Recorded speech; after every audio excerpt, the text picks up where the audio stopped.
பாரதி ராஜா சாருக்கு என்ன வேணும்? தங்கச்சி. உங்க பேரும் பாரதி தானா? ஆமா, என் பேர் பாரதி. அண்ணன் பேர் சின்ன அண்ணன் பேர் ஜெயராஜ். அத ராஜாவும் இது எடுத்து பாரதி ராஜா. இப்போ நீங்க பார்க்கக்கூடிய இந்த வீடு தாங்க தேனி அள்ளி நகரத்துல பாரதி ராஜா அவங்களுடைய பூர்வீக வீடு. சரி சரி. அதுக்கு மூத்தவங்க மொத்தம் எத்தனை பேருமா அவங்க கூட பிறந்தவங்க? 7 பேர். சித்தி சித்தப்பா. அம்மாவோட பிறந்த சித்தி சித்தப்பா. அதே தேனி அள்ளி நகர் பகுதியில் பாரதி ராஜா தன்னுடைய பையனான மனோஜுக்காக கட்டி கொடுத்த வீடு தாங்க இது. பூர்வீக ஊருக்கும் ஊரில் இருக்கக்கூடிய சொந்த பந்தங்களுக்கும் தன்னுடைய மகனுக்கும் தொடர்பு இல்லாமல் ஆயிடக்கூடாது அப்படின்றதுக்காகவே இந்த வீட்டை மனோஜுக்காக கட்டி கொடுத்துருக்காரு. இப்போ யாரும் இல்லாமல் இந்த வீடு வெறிச்சோடி கிடக்கிறத பார்க்குறப்பயே வருத்தமாக இருக்குங்க. போயிட்டாங்க. உங்க கூட பிறந்தவங்கள அவர் மட்டும்தான் சினிமாவுக்கு வந்தவர். இன்னைக்கு நம்ம இருக்கக்கூடிய இடம் எதுன்னு பார்த்தீங்கன்னா தேனி தாங்க. தேனியில் இயக்குனர் பாரதி ராஜா அவங்களுடைய பூர்வீக ஊரில் தான் இருக்கோம், அள்ளி நகர் அப்படின்ற பகுதியில். இயக்குனர் பாரதி ராஜா இன்னைக்கு காலையில் உடல்நல குறைவு காரணமாக மரணம் அடைஞ்சிட்டாரு. அவருடைய உடலை இன்னைக்கு இரவு இங்கே நம்ம இப்போ பார்க்க போகிற இந்த வீட்டுக்கு தாங்க கொண்டு வர இருக்காங்க. ஊரோடையும் ஊர் மக்களோடையும் தொடர்ந்து உறவில் இருந்தவர் உடல்நிலை நல்லா இருந்தப்ப ஊருக்கு ஒரு மாதத்துக்கு ஒரு தடவை நச்சும் வந்து வராங்க. அந்தளவுக்கு ஊர் மக்களோடையும் உறவினர்கள் கூடயும் தொடர்பில் இருந்து வந்தவர் தாங்க பாரதி ராஜா. இந்த வீட்டை நம்ம முழுமையாக பார்க்கறதுக்கு முன்னாடி பாரதி ராஜா உடன் பிறந்த சகோதரி பாரதி ராஜா பற்றி பல தகவல்களை நம்மகிட்ட பகிர்ந்துட்டு இருக்காங்க. அந்த காணொலி பார்த்தீங்கன்னா சில மாதங்களுக்கு முன்னாடி அவங்கள சந்தித்து பேசக்கூடிய வாய்ப்பு கிடைச்சிச்சுங்க. அப்போ எடுத்தது தான் இப்போ நம்ம பார்க்க போகிறோம். அதுக்கு அடுத்து நம்ம இந்த வீட்டையும் பாரதி ராஜாவுடைய பூர்வீக வீட்டையும் பார்க்கலாம் வாங்க. அதே மாதிரி பாரதி ராஜா அவங்களுடைய சகோதரி பார்த்தீங்கன்னா அவங்களும் வயது மூப்பு காரணமாக இப்போ உடல்நிலை சரியில்லாமல் தான் இருக்காங்க. சரியாக காது கேட்காதது, ஞாபகம் மறதி அப்படின்ற ஒரு பிரச்சனையில் இருக்காங்க. அவங்களை சந்திச்சு பேசலாம் வாங்க. உங்க பேர் என்னம்மா? பாரதி. பாரதி. நீங்க பாரதி ராஜா சாருக்கு என்ன வேணும்? தங்கச்சி. உங்க பேரும் பாரதி தானா? ஆமா, என் பேர் பாரதி. அண்ணன் பேர் சின்ன அண்ணன் பேர் ஜெயராஜ். அத ராஜாவும் இது எடுத்து பாரதி ராஜான்னு வச்சுக்கிட்டாரு அவரு. ஓ அப்படியா? அப்போ அவரோட உண்மையான பேர் என்ன? சின்னசாமி. இப்போ உங்களோட பேர் பாரதி, அண்ணனோட பேர் வந்து ராஜ். ஜெயராஜ்ல இருக்கதான் பாரதி ராஜன் பாரதி ராஜான்னு வச்சிருக்கு. 2 பேருமே இளையவங்க தான் அவர். சரி சரி. டைரக்டருக்கு இளையவங்க தான் ஜெயராஜ், நானும். அவர் தான் மூத்தவர். அவரு டைரக்டர் தான் மூத்தவர். சரி சரி. அதுக்கு மூத்தவங்க. மொத்தம் எத்தனை பேருமா அவங்க கூட பிறந்தவங்க? 7 பேர். 7 பேர். 7 பேர். 4 அண்ணன் தம்பி, 3 அக்கா தங்கச்சி. சரி சரிம்மா. 3 அக்கா தங்கச்சி இருக்கா. 4 அண்ணன்ல ஒரு அண்ணன் மூத்த அண்ணன் போயிட்டாரு. 3 அண்ணன் இருக்கான். மெட்ராஸ்ல போயிட்டு பார்த்து வரீங்களா அண்ணனா?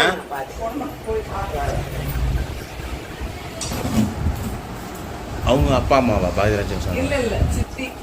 அம்மாவோட பிறந்த சித்தி சித்தப்பா.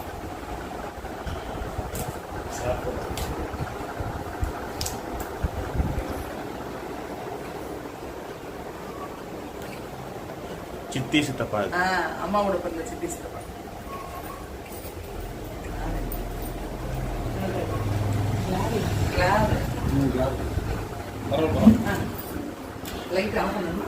இல்ல பரவாயில்ல. சார் வந்து சின்ன வயசுல படத்துக்கு போகணும்னு ஆசைப்பட்டாங்களா? எப்படி இருந்தாங்க சின்ன வயசுல? ஆசைப்பட்டு தான் போனாங்க.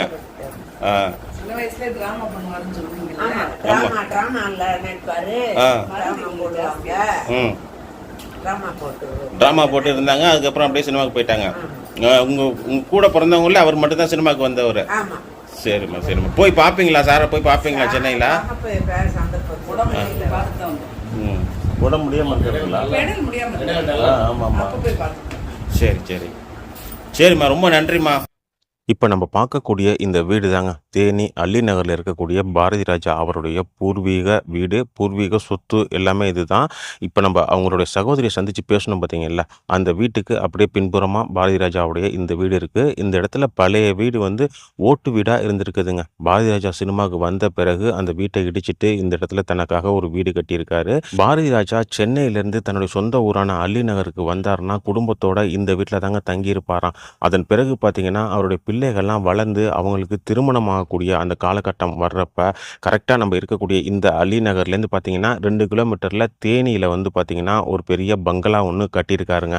அந்த பங்களாவில் தான் இப்போ தற்சமயம், அதாவது சமீப காலமாக சொந்த ஊருக்கு வரப்பெல்லாம் அந்த பங்களாவில் தான் போய் தங்குவாராம். அந்த பங்களாவுக்கு தான் இன்னைக்கு அவருடைய உடலை கொண்டு வர போகிறாங்க. இந்த ஊரில் தான் அவருடைய இறுதி சடங்கு நடக்க இருக்குது. அந்த வீட்டை போய் பார்க்கறதுக்கு முன்னாடி பாரதி ராஜா பற்றி சில தகவல்களை தெரிஞ்சுக்கலாங்க. பாரதி ராஜாவுடைய இயற்பெயர் என்னன்னு பார்த்தீங்கன்னா சின்னசாமிங்க.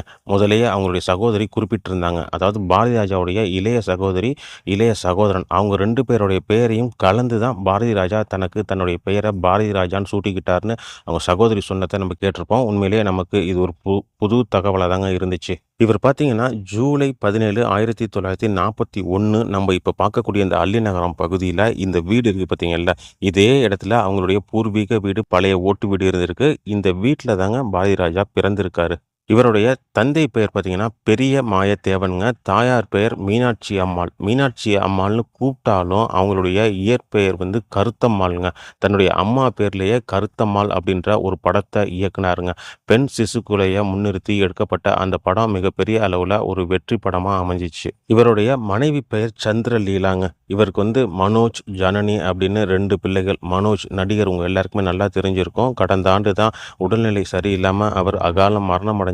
அந்த மரணத்துக்கு பிறகு தான் பாரதி ராஜா அந்த துயர்லேருந்து மீண்டு வர முடியாமல் கடந்த ஓராண்டாவே உடல்நிலை சரியில்லாமல் வீட்டில் தாங்க இருந்தார்.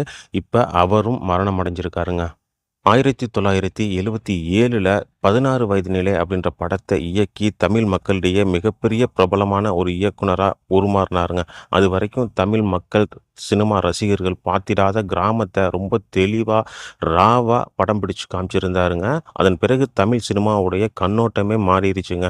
இப்போ இருக்க 2K கிட்ஸுக்கு 80 காலகட்டத்தில் தமிழ்நாட்டுடைய கிராமங்கள் எப்படி இருந்துச்சு அப்படின்னு தெரிஞ்சுக்கணுன்னா பாரதி ராஜாவுடைய படங்களை பார்த்தாலே தெரியுங்க.